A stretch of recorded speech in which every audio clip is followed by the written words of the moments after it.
2 a 11, 3 a 11, 2 a 11, 3 a 11, 2 a 11, 3 a 11.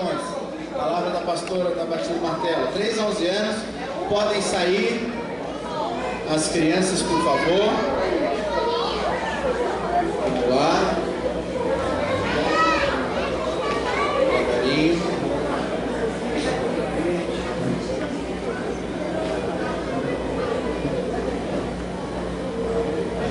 Quero aproveitar o momento e já deixar alguns recados para a igreja. Primeiro ponto: amanhã, a partir das 8 horas da noite, aqui na sede nós temos Vou fazer de novo. Amanhã, às 8 horas da noite, temos Você é convidado para estar aqui. A partir das 8 horas, temos uma palavra abençoada do Bispo Rodovalho. Vai ser transmitido pelo nosso sistema de televisão. E você sabe que todo mês ele faz uma santa convocação. Nós não tivemos mês passado porque teve congresso, mas esse mês já vai ter, enfim. E ele vai lançar também o tema do mês de fevereiro, ok? Então você é o nosso convidado a estar aqui amanhã a partir das 8 horas da noite. Vamos ter também, para aqueles que são pastores e líderes, neste sábado agora o Centro de Obras Estadual para os pastores. No sábado pela manhã, e no sábado no período da tarde está liberado para todos os líderes de célula e os discípulos e pastores a estarem aqui presentes também. Então você também é convidado. Se você é líder de célula, se você é discípulo de pastor, você é convidado para estar aqui no Centro de Obras, ok? Entendidos? Faz assim, Jair. Isso. E outra questão importante é: quantos estavam no Arena ontem? Quantos vieram aqui para frente? Não, aqueles que Deus falou, não, eu tenho um chamado. Quantos vieram aqui para frente? A minha pergunta é: você já foi para falar para o seu líder qual é o seu chamado? Anotou? Quantos anotaram? Quantos chegaram em casa e fizeram o que eu falei? Para anotar qual é o seu chamado? Quantos falaram no olho do seu líder? O meu chamado é esse. Levanta a mão. Alguém? Não? Como é que você quer ser abençoado se você não cumpre o que você promete? Hein? Você tem que fazer o que você prometeu. Deus promete e cumpre. Por isso que Ele é maravilhoso. Seja maravilhoso como Deus. Prometa e cumpra. Amém? Eu quero compartilhar com você um tema. E eu quero ver se eu consigo a palavra não é gastar, mas aprofundar o máximo possível enquanto nós estamos ainda no início do ano a respeito do tema de restituição. E eu quero falar para você hoje, em breve, o Bispo Irene não pôde estar aqui hoje, está viajando e vai voltar nessa semana já. E eu quero compartilhar com você a respeito de restituição 3 pontos que eu acho muito importantes para nós descobrirmos quais são os caminhos que Deus trabalha. Pode ter 20, enfim, mas eu coloquei 3 pontos que eu acho de suma importância, que tem muitos respaldos bíblicos para nós entendermos como que Deus trabalha a restituição. No Arena do ano passado eu falei de uma forma, e agora eu quero lembrar aquela e trazer mais 2. Mas antes eu gostaria de orar. Quero que você feche seus olhos, baixe sua cabeça, acalme seu coração, para nós orarmos e pedimos para Deus abençoar o nosso momento. Meu Deus, muito obrigado por esta noite, por esse momento de louvor, o qual nós pudemos experimentar a Tua presença, entregar o nosso coração diante de Ti. Mas, meu Pai amado, eu te peço, Senhor, que a revelação daquilo que há na palavra, que faz o Teu povo ser diferente dos demais seres da terra, porque tem não só a Tua presença, mas tem as Tuas leis no coração. Faz com que isso entre, Senhor, em nosso coração nessa noite, que a revelação do Espírito Santo toque o meu irmão e a minha irmã, e que eles possam ser cheios da Tua vontade, da Tua verdade e dos Teus projetos e das Tuas leis, porque eu sei que assim nós viveremos triunfantes, mediante a Tua palavra, mediante o Teu chamado. Por isso, enraize, Senhor, em nosso coração os Teus dizeres, os Teus preceitos, para que o Teu povo possa não só te conhecer, de ouvir falar, mas também que seja um povo que anda contigo dia após dia, através do agir do Espírito Santo e também pelo conhecimento que a palavra traz, porque isso nos será muito válido para hoje e para a nossa eternidade. E é nesse entendimento que eu oro, pedindo a bênção do Pai sobre as nossas vidas, em nome de Jesus. Amém. Amém. Deixa eu retificar uma informação. A Santa Convocação será dia 9 de fevereiro. Então, em vez de ser na próxima segunda, será na outra segunda-feira. Esquece essa semana agora, na outra segunda-feira, dia 9. Ok? Outro recado importante, não se esqueça, domingo que vem nós temos a última aula do intensivo do Instituto de Vencedores, que vai ser da aula 9 a 12. Se você sabe se está ou não, é o módulo 1. Olhe lá atrás, no mural da igreja, nós temos ali o nome das pessoas que precisam fazer essa aula para poder ir para o módulo 2. Ah, pastor Eduardo, quem terminou o intensivo, quando que vai para o módulo 2?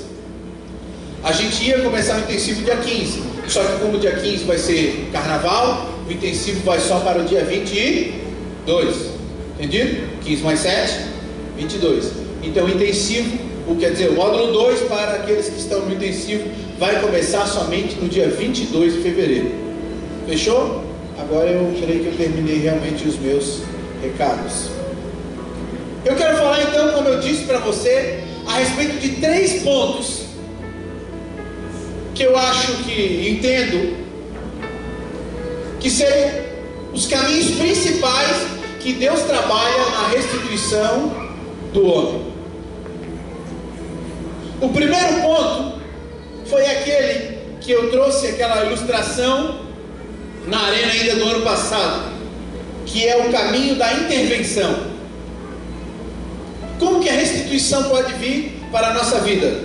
Tem texto lá? Tem, né? Através da intervenção divina. Então, às vezes as coisas estão acontecendo, nós estamos lutando, nós estamos fazendo até a nossa parte, mas mesmo assim não flui, não abre, não acontece, as coisas não mudam. E aí o que precisa acontecer? Uma intervenção divina. E eu queria que fosse colocado, por favor, o livro de Êxodo, capítulo 2, verso 24. E essa foi a chave da intervenção de Deus e o chamado de Moisés e todo aquele processo dos hebreus quando ainda estavam escravos no Egito. Olha o que aconteceu, o que a Bíblia diz: ouviu Deus o lamento deles e lembrou-se da aliança que fizera com Abraão, Isaque e Jacó. Deus começou o processo da intervenção. Depois disso foi que ele levantou Moisés e chamou Moisés e fez toda aquela questão que eu creio que a maioria de vocês deve saber já de cor e salteado, das pragas do Egito, do faraó, e aí chamou o povo e abriu o mar e os egípcios morreram, e aquele rolo todo que até saiu o filme agora em dezembro, o filme Êxodo. Mas isso começou quando Deus ouviu o lamento do povo. O livro de Salmos, capítulo 34, verso 6 diz o seguinte, concorrendo com isso, da mesma maneira, o seguinte: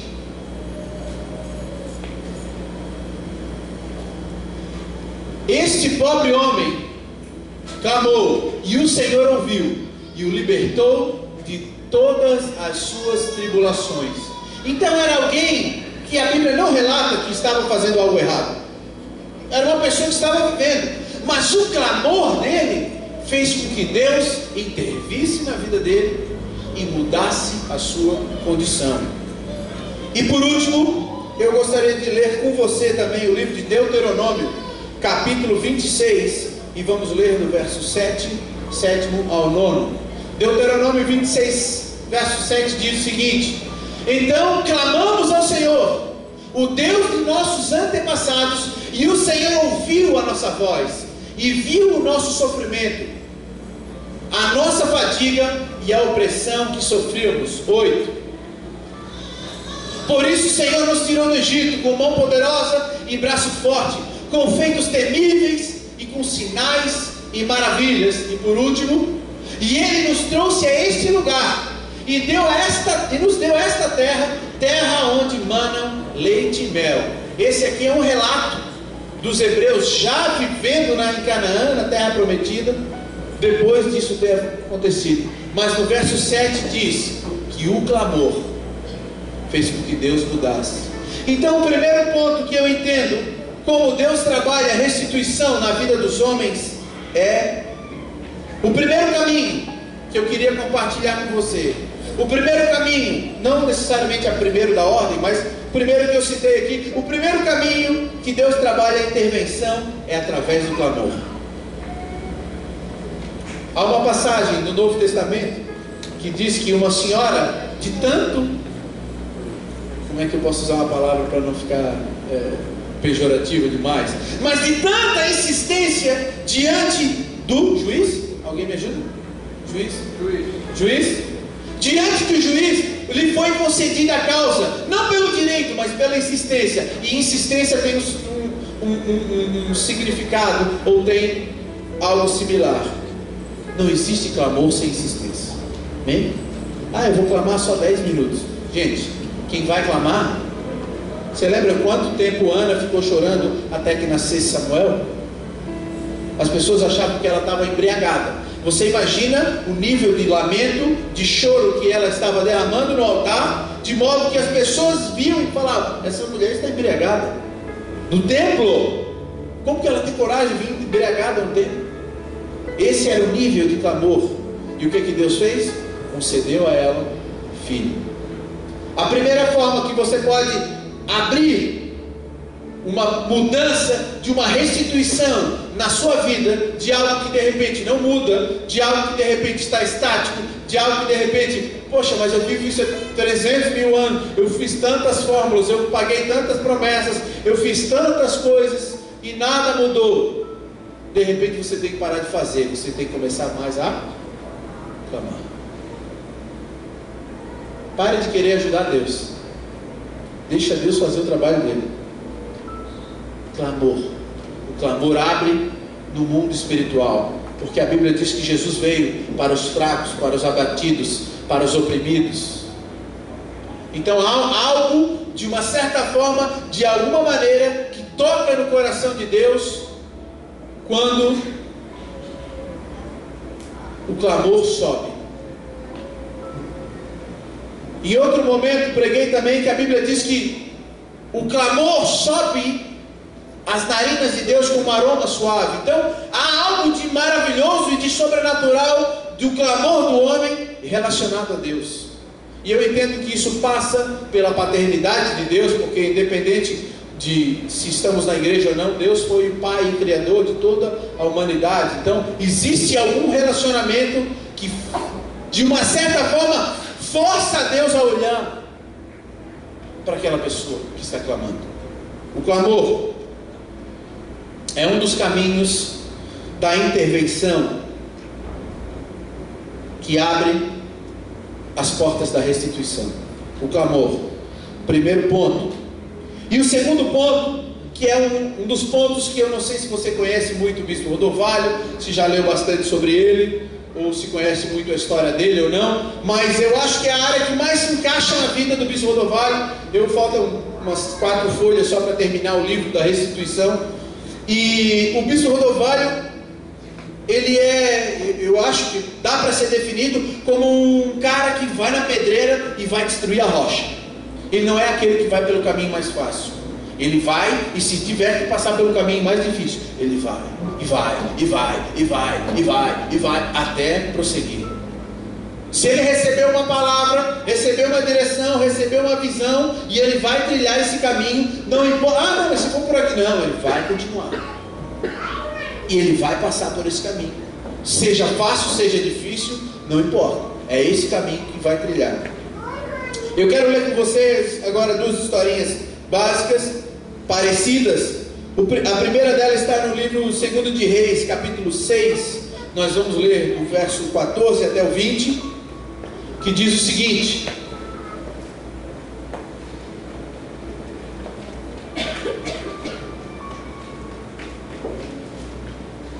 E ele enviou para lá uma grande tropa de cavalos, com cavalos e carros de guerra. E aqui é o momento onde Elias estava sendo, o exército do inimigo foi enviado para trazer Elias, porque toda vez que o exército do inimigo tinha uma estratégia de guerra, o Espírito Santo, através da presença do profeta Elias, falava para o rei de Israel, e eles conseguiam contornar, e eles nunca conseguiam brigar com Israel, porque sempre estavam um passo à frente, porque Elias recebia a revelação do que os inimigos iriam fazer. E aí o rei falou o seguinte: não, vamos com uma tropa para lá. Em que cidade que ele está? Vamos cercar essa cidade e vamos pegar esse Elias e vamos fazer ele trabalhar para nós, porque esse cara ele é um diferencial na terra dele. E aí ele enviou para lá uma grande tropa com cavalos e carros de guerra, e eles chegaram de noite e cercaram a cidade onde estava Elias. Eliseu? Depois vamos ver. O servo do homem de Deus levantou-se bem cedo pela manhã, quando saía, e viu que uma tropa de cavalos e carros de guerra havia cercado a cidade. Então ele exclamou: ah, meu Deus! Quantos não fazemos isso ainda hoje, né? Acontece uma situação: ah, meu Deus, o que faremos? 16. O profeta respondeu: não tenha medo. Aqueles que estão conosco são mais numerosos do que eles. 17. Eliseu, orou: Senhor, abre os olhos dele para que veja. Então o Senhor abriu os olhos do rapaz. Em outras traduções diz o moço do profeta, que olhou e viu as colinas cheias de cavalos de fogo ao redor de Eliseu. Quando os arameus desceram na direção de Eliseu, ele orou ao Senhor: fere esses homens de cegueira. Então ele os feriu de cegueira, conforme Eliseu havia pedido. 19.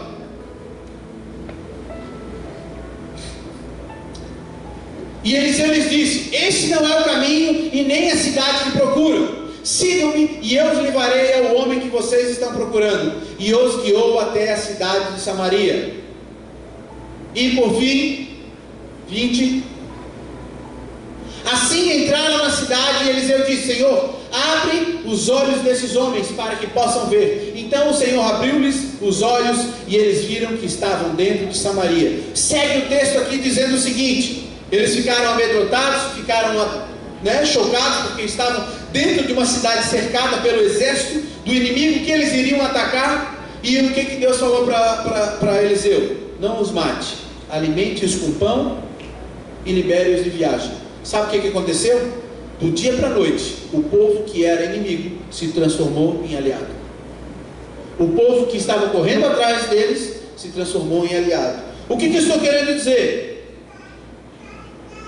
Você precisa ter visão das oportunidades, que às vezes, em primeiro momento, naturalmente, podem parecer como ameaças, mas se você tiver os olhos da fé, elas podem se mostrar de uma outra forma. Vamos ler agora 1 Samuel,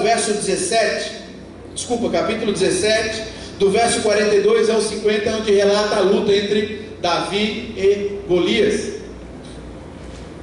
1 Samuel, capítulo 17, verso 42, diz o seguinte: olhou para Davi com desprezo. Imagina, Golias gigante, mais de 3 metros de altura, grande, forte, e viu Davi lá, um ruivinho, pequenininho, todo ruim, como diz o outro, e olhou para Davi com desprezo, viu que era só um rapaz ruivo, mas pelo menos era bonito, diz a Bíblia, de boa aparência, e fez pouco caso dele. Esse cara aí, poxa. Disse ele a Davi: por acaso sou um cão, para que você venha contra mim com um pedaço de pau? E o filisteu amaldiçoou Davi, invocando seus deuses, e disse: vem aqui, darei a sua carne às aves do céu e aos animais do campo. Davi, porém, disse ao filisteu: você vem contra mim com lança e com dardos, mas eu vou contra você em nome do Senhor dos exércitos, o Deus dos exércitos de Israel, a quem você desafiou. Hoje mesmo o Senhor o entregará nas minhas mãos, e eu o matarei, cortarei a sua cabeça. Hoje mesmo darei os cadáveres do exército dos filisteus às aves do céu e aos animais selvagens, e toda a terra saberá que há Deus em Israel.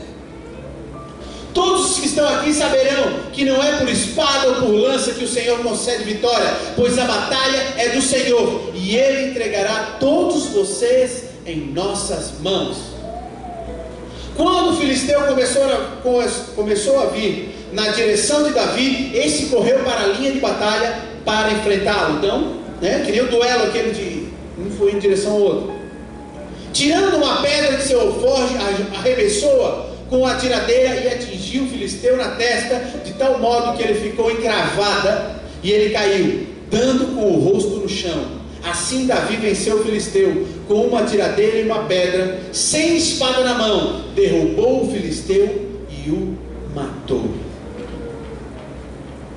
Eu não sei como você estaria na situação de Davi, mas eu não sei se eu estaria como Davi, com essa mesma fé, com essa mesma vigor.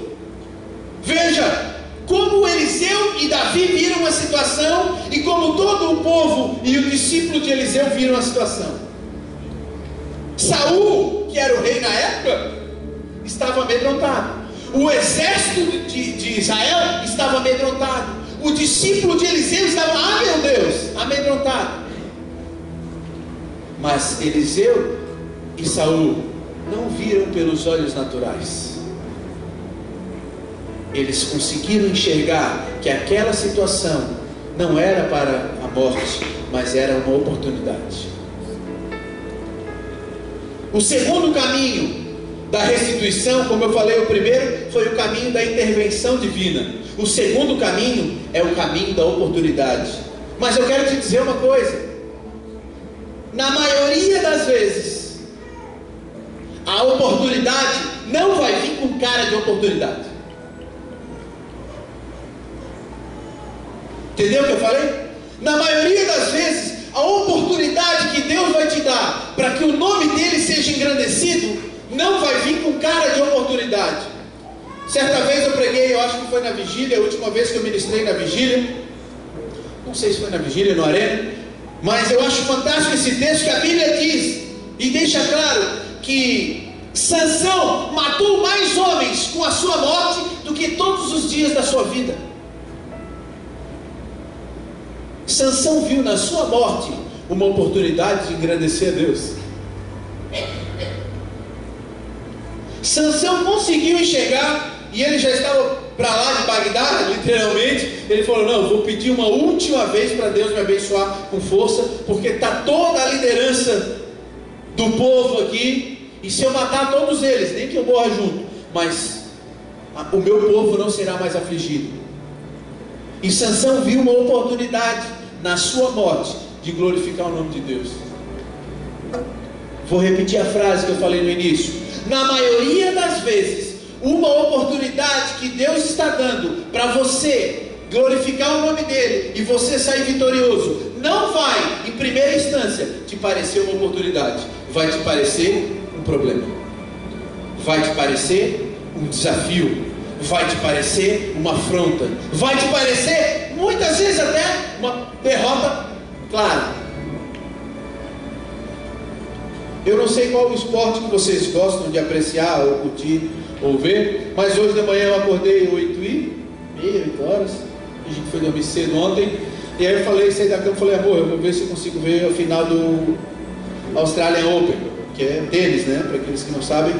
E aí estava jogando o número 1, Djokovic, com Murray, que é um atleta da Grã-Bretanha. Ele é o número 6 do mundo, Murray, e o Djokovic é o número 1 do mundo. O primeiro set, 67 minutos. Normalmente um set de média, tá? Demora 35.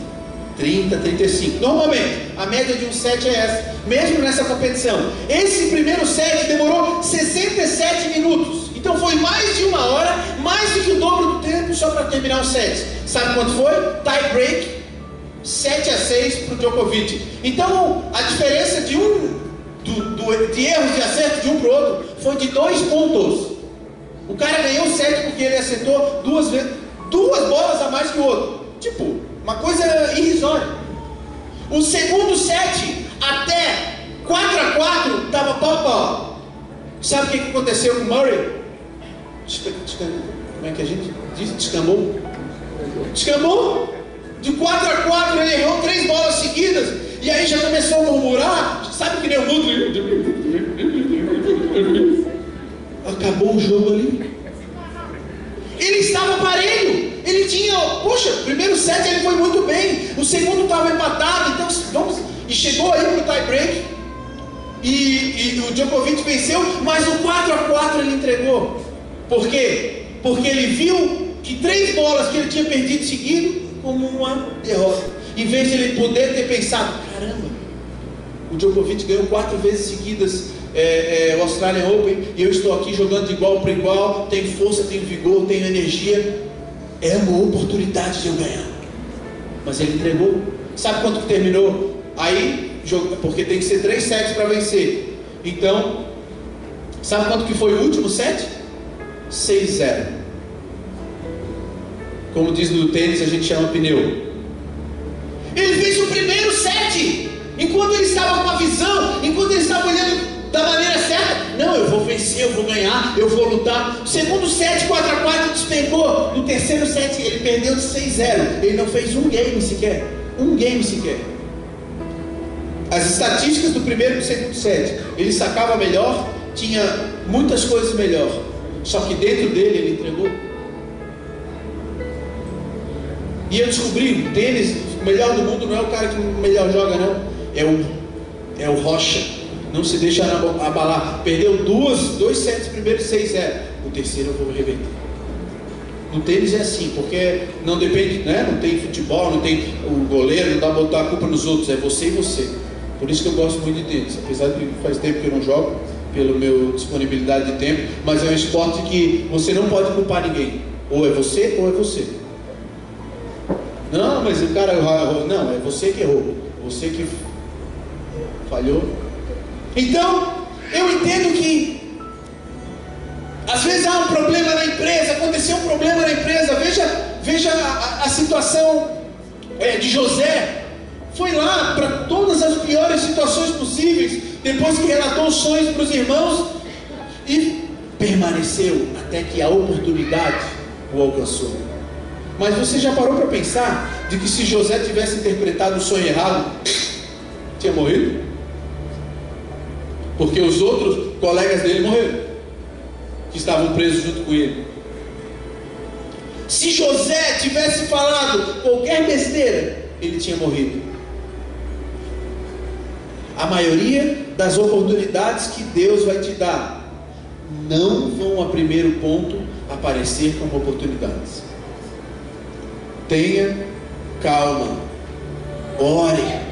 Aconteceu uma situação na empresa, aconteceu uma situação na família, aconteceu uma situação no trabalho, aconteceu uma situação de saúde. Ai meu Deus, eu descobri que eu estou com dor no joelho. Ai meu Deus, eu descobri. Ai, que eu... Ora, pede direção para o Espírito Santo, porque às vezes aquilo que tu acha que veio para te derrubar, na verdade veio para engrandecer o nome de Jesus e consequentemente o...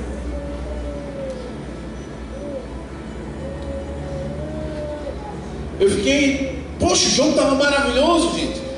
Fiz até um sanduíche bem gostoso, bom, botei o suco, que jogo bom. Vou ver, né? Vai demorar. E o Fernando Meligeni, que estava fazendo a narração do jogo, ele falou: ei, você que marcou o churrasco com a sua família, desmarque o churrasco. Você que tem alguma coisa, eu acho que o Super Bowl de hoje à noite vai atrasar, porque não vai. O jogo, a tendência do jogo era ser um jogo próximo a 5 horas de duração. Porque normalmente as finais de Grand Slam são finais que demoram 4 horas e meia, 5 horas. Os jogos e finais do Djokovic normalmente são jogos de 5 horas. Se fosse Djokovic e Nadal, eles estavam jogando até agora. Mesmo que com a perna amarrada, mas porque os caras não desistem nunca. Por quê? Porque eles têm sangue no olho. E eles não têm medo de uma situação ali. E eles estavam falando, não, desmarca o almoço com a tua família, desmarca, marcou uma viagem, desmarca, porque esse jogo aqui vai passar do meio-dia tranquilo, nós vamos ver, tá maravilhoso, um alto nível de tênis, uma coisa maravilhosa e tal. Chegou no 4-4, Murray jogou raquete no chão. Minha mãe, começou a resmungar. Acabou. Pensa num cara que saiu do nível altíssimo de tênis e começou a fazer besteira, errar bola besteira, fazer. Por quê? Perdeu a visão, perdeu o propósito, perdeu o foco. E eu acho que, gente, não sei, né? Não quero julgar aqui. Eu sei que tem baixinho forte, mas, gente, você acha que Davi era bombado assim, fortão, baixinho? Ele não era forte. Ele tinha gana. Ele tinha a palavra de Deus debaixo dele. Já viu que todo baixinho invocado? Esse bispo Rodovalho alto. Ele não é baixinho, né? Mas ele não é um cara grande. Vou até o fim. E o bispo Rodovalho, ele tem essa... Você consegue nos livros dele identificar esse DNA. Ah, mas ali é o mais difícil. Não, mas Deus mandou eu por ali. Não, mas dá para ir pelo lado, chegar mesmo. Mas Deus mandou por ali, eu vou por ali. Até o fim. E ele é assim. Os negócios como ele conduz é assim. Ele não cede. Enquanto é palavra de Deus, ele não cede. Enquanto é direção de Deus, ele não cede de jeito nenhum. Doa quem doer, custe o que custar. Ele não cede. Era assim que Eliseu via. Era assim que Davi via. Primeiro ponto, caminhos da restituição. Recapitulando, primeiro ponto, intervenção. Quando Deus intervém, a chave da intervenção, clamor. Segundo ponto, a oportunidade. O caminho da oportunidade é quase sempre trilhado através de lutas. Davi venceu Golias, acabou casando com a filha do rei, foi escolhido por Deus, se transformou em rei depois, unificou o reino de Judá e Israel. Olha só quanta coisa fez. Mas qual foi a oportunidade? Foi uma oportunidade aos olhos dele. Aos olhos do resto todo, era uma luta perdida. Quantas lutas que você de repente já diz: ah, isso aqui eu nem vou porque não é para mim. E Deus está dizendo: não foge, porque eu vou glorificar o teu nome e o meu nessa luta. Amém? Por isso não perca nenhuma oportunidade sem orar antes, sem pedir uma direção de repente do seu líder, sem pedir de repente uma direção da pessoa que te mentora, do pastor. Pastor, quando está acontecendo isso, meu Deus, aconteceu essa situação na minha vida, o que eu faço? Você lembra o que Jesus falou para os seus discípulos quando ele recebeu a informação de que o seu amigo Lázaro tinha morrido? Ele disse: isso vai ser para a glorificação do nome de Jesus. Você lembra o que Jesus falou quando os discípulos falaram: ah, aquele ali é cego de nascença, Jesus? Quem foi que pegou? Foi ele ou foi os pais dele? Porque o povo acreditava que quem era cego de nascença era por algum tipo de pecado, de maldição hereditária. Eles já tinham esse entendimento. Jesus falou: nenhum dos dois. Isso aconteceu para que o nome de Jesus, o nome de Deus fosse glorificado. Por isso, eu quero que a partir de hoje você olhe com olhos diferentes toda a adversidade que você está prestes a passar ou vai passar, porque pode ser que essa adversidade seja só aos teus olhos. Aos olhos de Deus ela é uma oportunidade. Amém? Quantos querem transformar a adversidade em oportunidade? Amém, glória a Deus. E o terceiro ponto que eu quero compartilhar com você, que é a função sua como igreja, de compartilhar com o mundo. A restituição vem pelo caminho da intervenção, da oportunidade, mas ela também vem pelo caminho da graça. Eu quero ler com vocês um dos versículos mais conhecidos e mais citados na igreja, que é João 3,16, que diz que Deus, acho que a maioria sabe de cor, João 3,16, que Deus amou quem de tal maneira? As plantas? Zap Zap? Não, né? Será que Deus ama o Zap Zap? Umas perguntas boas para a gente perguntar. Jesus, tu ama o Facebook? Porque Deus amou tanto amou o mundo, que deu o seu Filho unigênito, para que todo que nele crê não pereça, mas tenha vida eterna. Romanos 5,8 diz o seguinte: Agora é uma atrás da outra, Chico. Já prepara os teus dedos aí. Toma um golinho de Red Bull, você entra.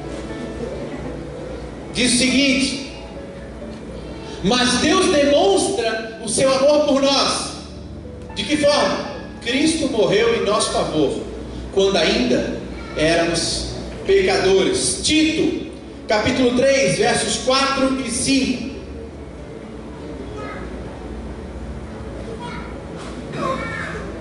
Está rápido mesmo. Mas quando da parte de Deus, nosso Salvador, se manifestaram a bondade e o amor pelos homens,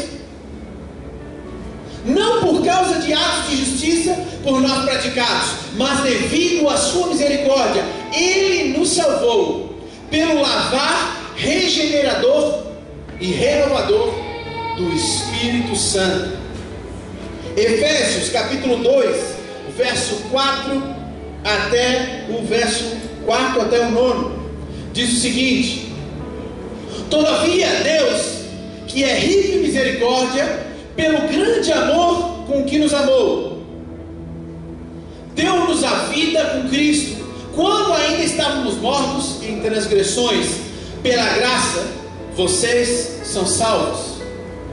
Deus nos ressuscitou com Cristo e com Ele nos fez assentar nos lugares celestiais em Cristo Jesus, para mostrar nas eras que hão de vir a incomparável riqueza de sua graça, demonstrada em sua bondade para conosco em Cristo Jesus.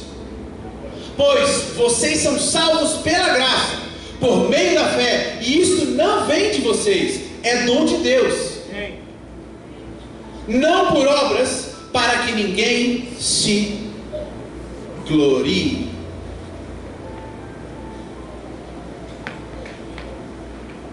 E por último, primeiro, carta de João, capítulo 4, versos 9 e 10, diz o seguinte: 1 João 4. Foi assim que Deus manifestou o seu amor entre nós. Enviou o seu Filho unigênito ao mundo para que pudéssemos viver por meio dele. Nisto consiste o amor, não que nós tenhamos amado a Deus, mas em que Ele nos amou e enviou o seu Filho como propiciação pelos nossos pecados. Muito claro ficou, né? O caminho da graça é trilhado pelo amor de Deus. O caminho da graça, para você alcançar a restituição através da graça, ele vem pelo amor de Deus. E esse caminho é uma obrigação nossa como cristão apresentar ao mundo. Ele é o único que a pessoa não tem que fazer nada. No primeiro ponto da intervenção, a pessoa tem que clamar. No da oportunidade, a pessoa tem que agir. Mas o caminho da graça, a pessoa só tem que dizer sim. Eu me arrependo, sim. Ela não tem que fazer nada. E ela é a porta de entrada para este reino de Deus. E ela é a porta de entrada para esse reino onde Jesus reina. Ela é a porta de entrada para esse reino que, quando Jesus veio e disse e fez a oração do Pai Nosso, dizendo: vocês querem saber como é que se deve orar? Não é mais como vocês faziam, Hamile, Hamile, Hamile 4.000 vezes lá. Não é mais desse jeito. Se deve orar dizendo assim: Pai Nosso que está no céu, santificado seja o teu nome, venha a nós o teu reino, e seja feito agora também aqui na terra a tua vontade, como há muito tempo já é feito lá em cima.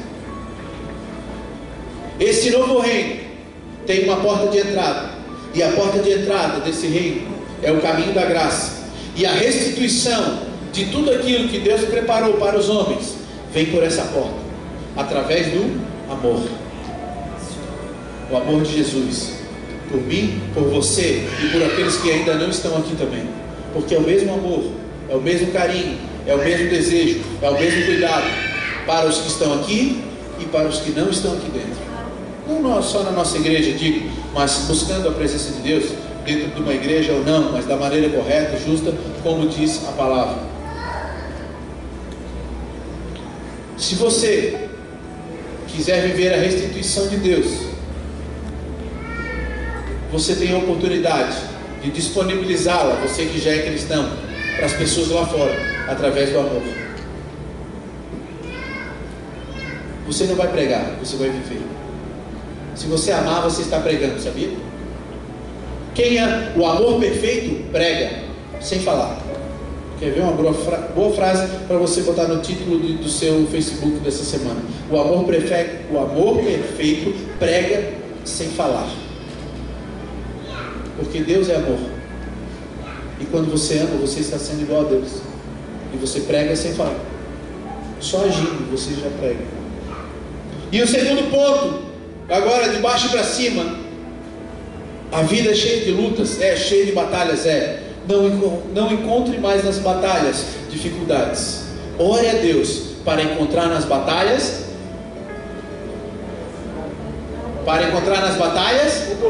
oportunidades. Lembra que a palavra de Deus diz que não vem sobre nós provação para que nós não possamos suportar?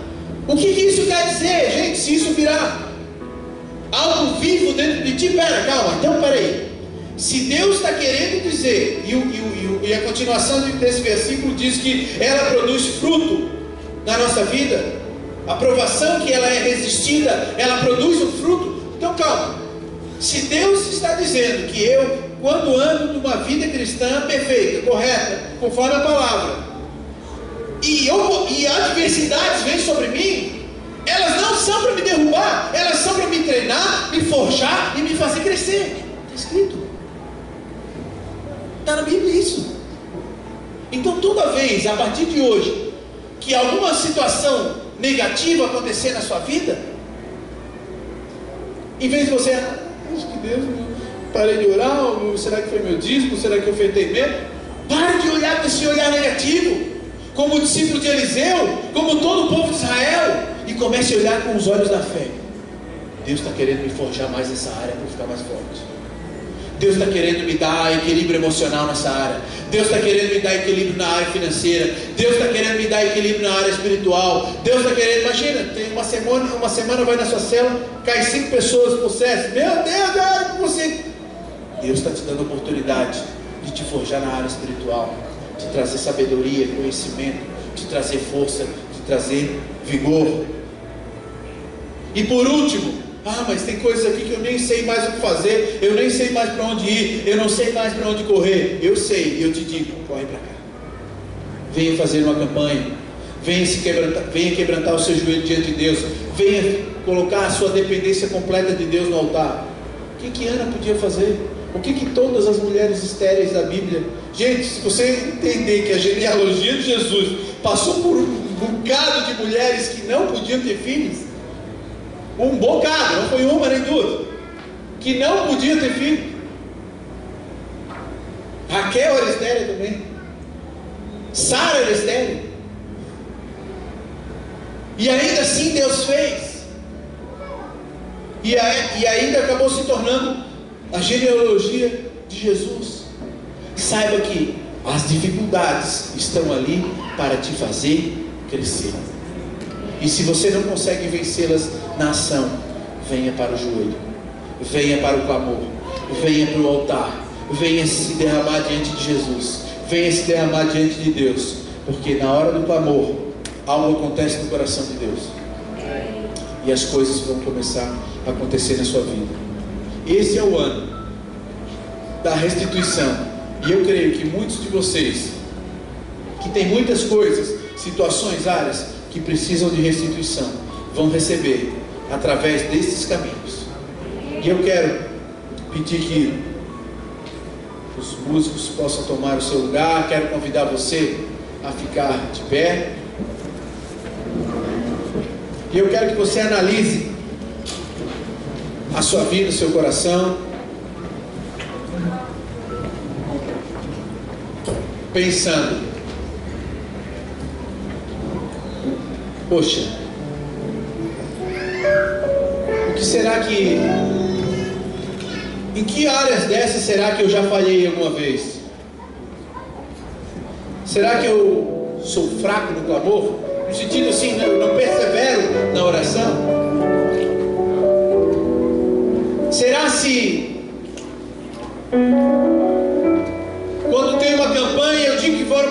dia, mas depois eu já desisto. Faço uma aliança com Deus que eu vou orar de noite por tal situação, pelo meu esposo, pela minha esposa, pela minha família, o filho, enfim, pelo meu trabalho, enfim, pela minha célula, discípulos ou pessoa que eu quero evangelizar. E eu faço uma aliança com Deus, e o dia que vou começar a orar por ela, eu faço um dia, aí eu faço o segundo, no terceiro eu já desanimo. Ou será que o que estava como dificuldade na sua vida não pode vir uma adversidade que eu já me atemorizo? Eu uso as mesmas palavras que o discípulo de Eliseu. Meu Deus, o que nós vamos fazer agora? Em vez de parar, pensar, analisar, não, já entro em pânico, já recuo, já retrocedo, já abro mão, já perco a esperança.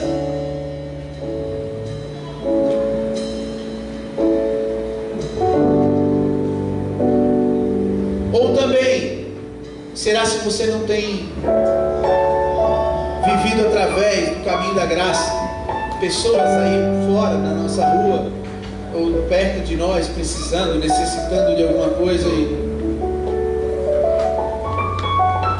às vezes a melhor forma de você se sentir bem não é pedir para alguém fazer você se sentir bem, é você fazer alguém se sentir bem. Isso te faz melhor do que alguém te fazer bem. Jesus falou isso, é melhor dar do que receber. Às vezes, minha vida está ruim, às vezes eu tenho vontade de fazer isso com a minha filha um dia. Eu sei que a comunidade da Ponta do Leal logo vai sair dali, porque agora em 2015 eles vão entregar os apartamentos ali para as pessoas que moram, e aquela favela, né, se é que a gente pode dizer, de Palafitas, vai sair daqui. Quem não conhece, é aqui bem próximo do final da beira-mar do estreito. Mas às vezes a Alice, porque ainda não teve esse comportamento, mas o dia que ela reclamar da comida ou reclamar do que não está comendo, eu vou pegar ela pelo braço e vou te levar num lugar que tu vai ver o que é mãe. Aí tu vai aprender o que é mãe. Às vezes a gente reclama, mas é porque a gente não está fazendo nada. E se a gente tem uma oportunidade e faz o bem para alguém, parece que tudo muda. Porque a gente começa a descobrir que tem pessoas que têm muito menos e são muito mais felizes que nós. Esse é o caminho do amor, esse é o caminho da graça, do compartilhar, do repartir, como o pastor Juninho falou. Quando você divide, você nunca perde, você sempre ganha. Amém? Eu quero orar pela sua vida. Eu quero determinar que em 2015 você não vai falhar nesses pontos. Você não vai falhar em amar e abrir uma oportunidade de restituição na vida de pessoas que passam por você. Eu sei que muitos de vocês, como já aconteceu muitas vezes comigo, passa por uma pessoa em situações completamente normais, às vezes inusitadas, às vezes está no supermercado, passa pelo caixa, e o Espírito Santo fala com essa pessoa, ou às vezes está no ônibus, ou às vezes, como a pastora Samira uma vez relatou aqui a situação dela, fala, não vou no ônibus para falar de Jesus para uma pessoa, ou às vezes na rua, às vezes no trabalho, como eu também já citei para vocês, uma situação que aconteceu comigo e graças a Deus eu falei. Eu sei que muitas vezes você tem ficado com medo da oportunidade, mas eu quero determinar que você não vai ter mais medo de falar para Jesus para pessoas e de proporcionar uma restituição completa na vida delas, amém? Não tenha medo de lançar a palavra. Se ela dizer que você é feio, arranhento, não interessa, você fez a sua parte. Quem convence é o Espírito Santo, mas a sua boca não pode calar. Você não pode falar do que Jesus fez na sua vida, amém? Segundo ponto, eu não quero que você nunca mais analise uma oportunidade já de primeiro ponto, quer dizer, uma adversidade de primeiro ponto com recuo. Eu quero que você medite, eu quero que você pense, eu quero que você pondere, eu quero que você peça auxílio para o seu líder, ou ligue para o seu pastor, ou peça orientação para uma pessoa, mas nunca rejeite uma adversidade de primeiros pontos, de primeira impressão, porque ela pode ser a oportunidade da sua vida, amém? Não rejeite mais situações. Pode ser que essas situações se transformem em oportunidades na sua vida. Em terceiro ponto, ao contrário, né? De baixo para cima, se tem algo que você acha ou entende que não consegue mais fazer com as suas próprias forças, não saia do altar, não saia do joelho, não saia da oração, não saia da intercessão até que isso não aconteça. Não desista. Eu lembro que há muito tempo, quando começou a ter aqueles programas na madrugada, na televisão, de igrejas, etc e tal, eu lembro que eu vi um testemunho de uma senhora que ficou orando 35 anos para o marido aceitar Jesus. E ela sabia que ele chegava bêbado de casa, e ela sabia que ele chegava imundo, e ela sabia que ele chegava prostituído, e ela sabia que ele tinha relacionamento com outras mulheres, mas ela decidiu que ela não ia desistir até que o marido viesse aceitar a Jesus. E ela ficou orando 35 anos pelo marido. Não quero determinar isso para a vida de nenhum de vocês, mas o que eu quero usar é o exemplo dela. 35 anos, joelho, chorando: Deus, um dia Ele vai estar comigo nessa igreja, um dia nós vamos ir para o mundo juntos, um dia nós vamos estar juntos. Quantos têm familiares? Nem eu que não estou na igreja, só eu que tenho. Então, ó, a sua oração não pode acabar até que um dia venha nessa porta do culto de domingo: ô pastor Eduardo, minha mãe, meu pai, meu irmão, meu tio, meu sobrinho, meu neto, meu cachorro, meu gato, periquito, papagaio. A sua oração não pode acabar enquanto a tua família não vier no culto de domingo contigo. Não pode cessar. Ah, pastor, mas eu já orei tanto tempo. Meu irmão, quer saber? Ore mais. Porque a tua oração vai chegar uma hora que vai fazer assim, tá? Sabe o relógio quando vai bater o horário? Faz aquele estralo e muda tudo e uma hora o teu relógio vai chegar. Quem vai fazer o teu relógio andar é a tua oração. Quem vai fazer o relógio parar é a falta da tua oração. Nunca pare de orar. Se você gostaria de vir com a sua família para o culto, nunca pare de orar por eles. Mesmo que Jesus volte, nunca pare de orar por eles, porque é isso que vai fazer essa situação acontecer. Amém? Quero que você abaixe sua cabeça. Diante dos homens, ela tem autoridade diante da terra, porque tu disse, Senhor, que as portas do inferno não iriam prevalecer sobre ela. Por isso, Senhor, restitui a autoridade, Senhor, do teu povo sobre a terra, Pai. A autoridade eclesiástica, a autoridade espiritual do meu irmão, da minha irmã, dos líderes de célula, dos bairros, das casas, das ruas que eles representam, Pai. Restitui a autoridade, Pai amado, em nome de Jesus. Senhor, dá-nos também uma visão, Pai.